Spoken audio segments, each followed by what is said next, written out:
हरियाली तीज की कथा। भगवान शिव ने पार्वती जी को उनके पूर्व जन्म के बारे में याद दिलाने के लिए यह कथा सुनाई। हरियाली तीज व्रत कथा इस प्रकार है। शिव जी कहते हैं, हे पार्वती, बहुत समय पहले तुमने हिमालय पर मुझे वर के रूप में पाने के लिए घोर तप किया था। इस दौरान तुमने अन्न जल त्याग कर सूखे पत्ते चबाकर दिन व्यतीत किए थे। किसी भी मौसम की परवाह किए बिना तुमने निरंतर तप किया। तुम्हारी इस स्थिति को देखकर तुम्हारे पिता बहुत दुखी थे। ऐसी स्थिति में नारद जी तुम्हारे घर पधारे।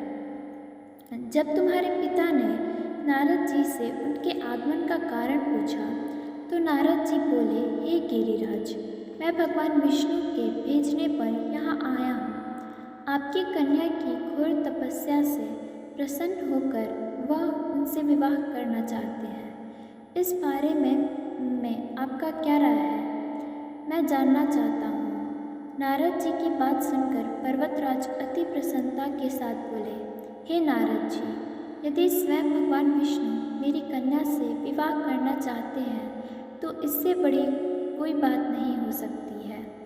मैं इस विवाह के लिए तैयार हूँ। फिर शिव जी पार्वती जी से कहते हैं, तुम्हारे पिता की स्वीकृति पाकर नारद जी विष्णु जी के पास गए और यह शुभ समाचार सुनाया। लेकिन तुम्हें इस विवाह के बारे में पता चला तो तुम बहुत दुखी हुई। तुम मुझे यानी कैलाशपति शिव को मन से अपना पति मान चुकी थी। तुमने अपने व्याकुल मन की बात अपनी सहेली को बताई।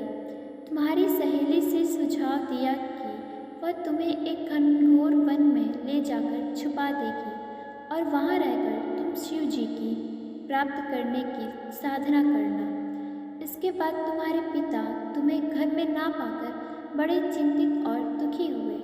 वह सोचने लगे कि यदि विष्णु जी बारात लेकर आ गए और तुम घर पर ना मिली तो क्या होगा।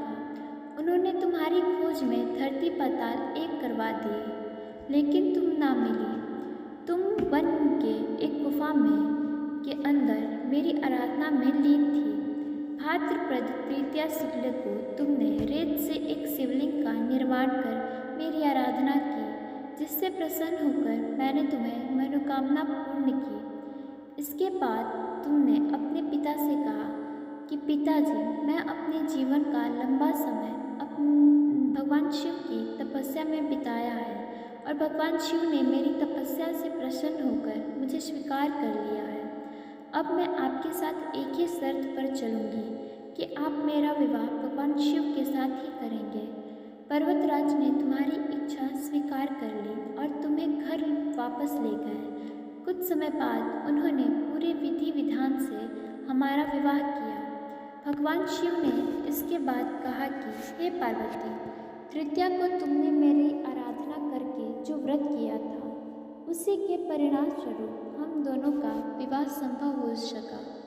इस व्रत का महत्व यह है कि मैं इस व्रत को पूर्ण निष्ठा से करने वाली प्रत्येक स्त्री को मनवांछित फल देता हूँ।